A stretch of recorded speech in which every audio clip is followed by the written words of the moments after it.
tell me your role with council. What's your title? What do you do? We go to the meetings and like for oil company and all that, for fish, water and plants, even for our medicine and all that. We like to see like oil companies, what are they doing with our land? Like they want to dig here, to dig in a mine, and we're concerned is about our water. If they use our water, how are we going to survive in this world? Our water is the most important thing in this world. Same with our plants. Some places we have to go long ways to get our medicine that we've been using when we were growing up. Like my parents would use, like hard medicine, for sores, cold, everything like that. And there used to be lots of blueberries around here, like raspberries, strawberries, saskatoons, chook cherries. We don't see that anymore. And even some of our birds, like wild birds and all that, we don't see like even robins. We're lucky we see robin once in a while or whiskey jack. The mostly you see it's like the crow all the time. Even snowbirds like that. All kinds of birds used to be, like even in the winter or spring and all that. We don't see those. That's why I said even like our trees, they dry out and our grass even dry out. Even in your backyard, you could tell like your grass is dry, like it's yellow and that.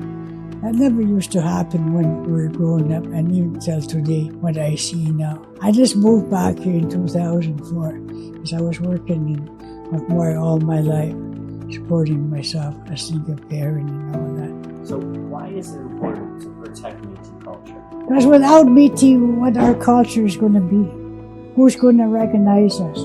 We're not Métis. We're proud to be Métis, and we're proud for who we are. Like government, before they didn't recognize us who we were, but now they start to recognize us who we are. Our parents, like my dad, is a Métis. So he married my mom as First Nation, and my mom knows her treaty right.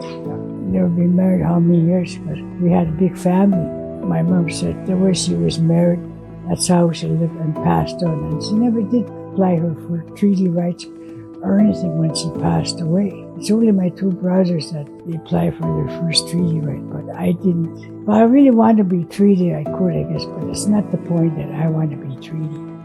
I'm proud of who I am. I think about my grandchildren first and my great-grandchildren. If I come treaty, some of my grandchildren are not going to come treaty, so why should I leave them behind? The way I am right now, that's how I'll be. I'm proud to be Métis, and I'm proud for who I am, no matter if I'm Native or what. I'm proud, and I'm proud of my parents that brought me up in this world. And that's one thing, we never ever get abused from our parents or anything. We weren't rich and famous, but we always had food on the table and a roof over our head. We didn't have like electricity, water, power like this, but we still survived.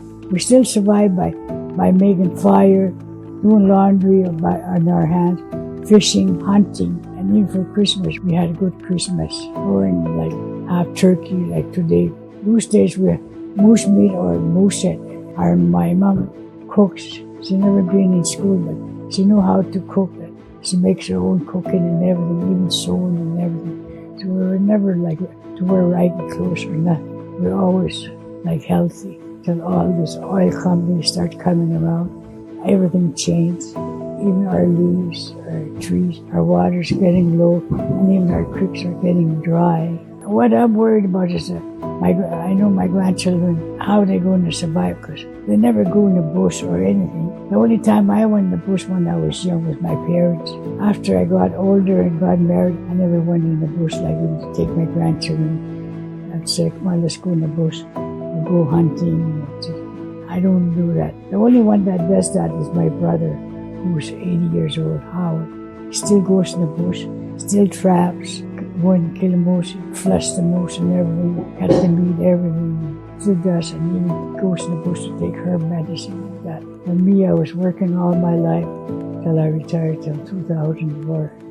And now, I'm back home here.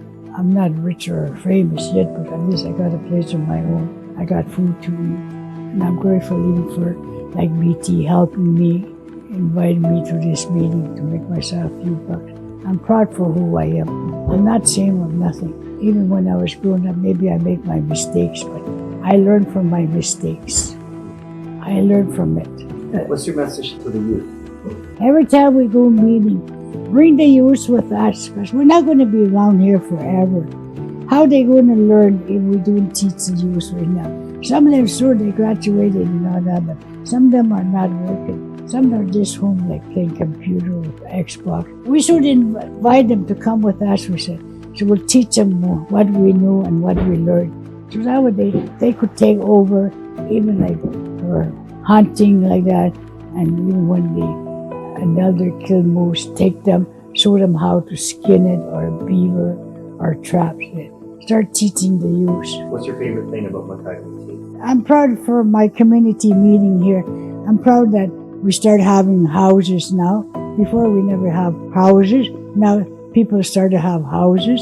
Some of them are homeless, but still we're bringing their people home. Now they start to have housing of their own and they take care of it, teach them from right and wrong. Even when we go meeting, my nephew comes to the meeting where my grandchildren, I'll tell them this is how you do and have respect for each other. And that's one thing.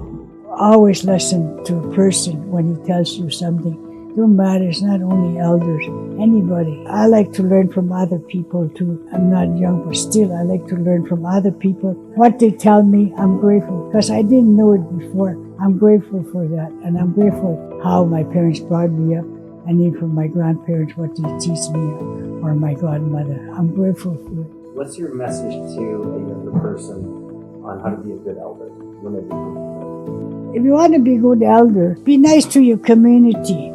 Work with them. Teach them from right and wrong. If you make a mistake, teach them to say it's not the right way. And be honest with them. Be truthful to them. Don't say, okay, we'll do this, and you don't keep your word. Don't lie to them, because you hurt their feelings if you lie to them, or even the elder or anybody. Always be nice to them and be truthful to them. I want my community to get along good and have respect for each other. Be grateful for what you have that you never used to have before. We didn't have like lights like this before. We didn't have running water before. But we're still happy and I value our running water, light, wash machine. Even get invited to this meeting. Grateful for that. I appreciate that myself more than anything. I don't know about other people, but I am anyway. And I'm grateful for my kids, my grandchildren, my great-grandchildren. And I'm proud of them for who they are, and I'm proud of myself, who I am. Where do you see the nation going? I don't know if I'll see ahead of time what's going to be like next year or year after. Be nice if we start having like more homes for our people, more training for our people, even to have like nice store in here, you know. Nice store instead of going to town all the time, buying our groceries there. I would like to see more of my youth to have good training and all that, and have good jobs. And be proud of yourself for who you are. Don't be nothing. Be somebody. And have a good life ahead of you in case you get married, your kids, treat your family right, your wife, your kids. Be proud of them for who they are. Be a man or a woman, whatever. That's my opinion.